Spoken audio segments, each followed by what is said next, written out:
I'm now 38, running a mid-sized architecture practice in Portland. My name on the letterhead reads Nora Caldwell. Clean lines, big contracts, features and design journals. People assume I've always had the confidence to match the portfolio. They don't know the version of me that once believed every insult Vivian whispered at the supper table. She never raised her voice. She didn't need to. "Isn't it curious," she'd say to my father while slicing roast, "how little she resembles either of us?" My younger sister, half-sister, it turned out, Lydia would cover her mouth and giggle like it was a private joke between them. For 16 years I carried that joke in my chest.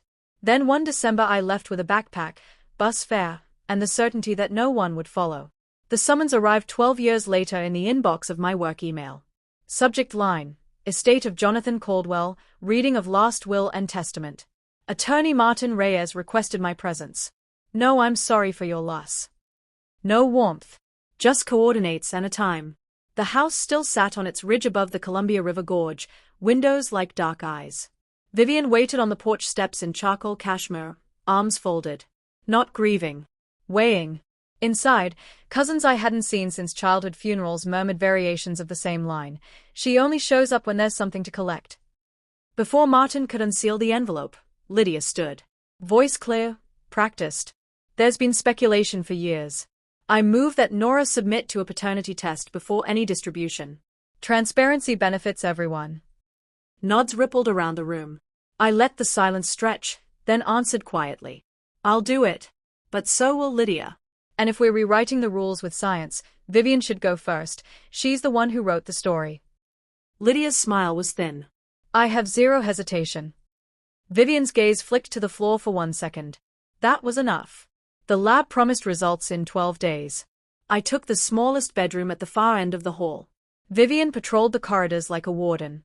Lydia stayed upstairs with her playlists loud enough to drown conversation. At the graveside service, my name appeared in 8-point type under extended family. Vivian spoke for 20 minutes about enduring partnership and the joy of raising their daughter. My father's name was mentioned. Mine never was.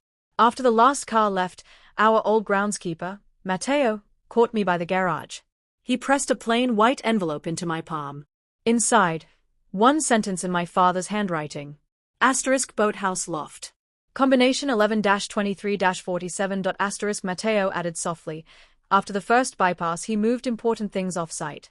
Vivian monitored every visitor, every envelope. He couldn't get word to you. The boathouse smelled of cedar and lake water. Up the narrow ladder, past stacked kayaks, a locked metal cabinet waited. The combination clicked. Inside, 3 thick binders labeled simply NC. Photos. Dozens. Me accepting an AIA award. Me on site in a hard hat, pointing at blueprints. Me laughing at a rooftop bar with colleagues. Articles printed and dated. He'd followed every public step since I was 23. First document. Court-ordered paternity test. 11 years old. Jonathan Caldwell, 99.97% probability father of Nora Caldwell. Second, Lydia Caldwell, excluded. No genetic relationship. Medical summary followed. Lydia broke her femur at 14. Routine donor registry screening. Jonathan volunteered immediately. The lab report arrived 3 weeks later and never left his private safe. He learned the truth the same afternoon Lydia learned she needed surgery. Final pages, dissolution of marriage, filed discreetly 6 years earlier. Decree absolute. Vivian retained the house and a generous settlement on condition of silence. She chose silence and custody. A single sheet of cream stationery, dated 4 months before his death. * Nora, if you're reading this, I didn't manage to tell you in time. Every brick of guilt is mine. You were never the question. You were the answer. *. The door creaked. Lydia stood at the top of the ladder, face bloodless.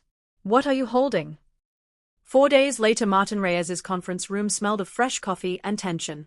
Vivian arrived in perfect widow black. Lydia sat 1 chair away.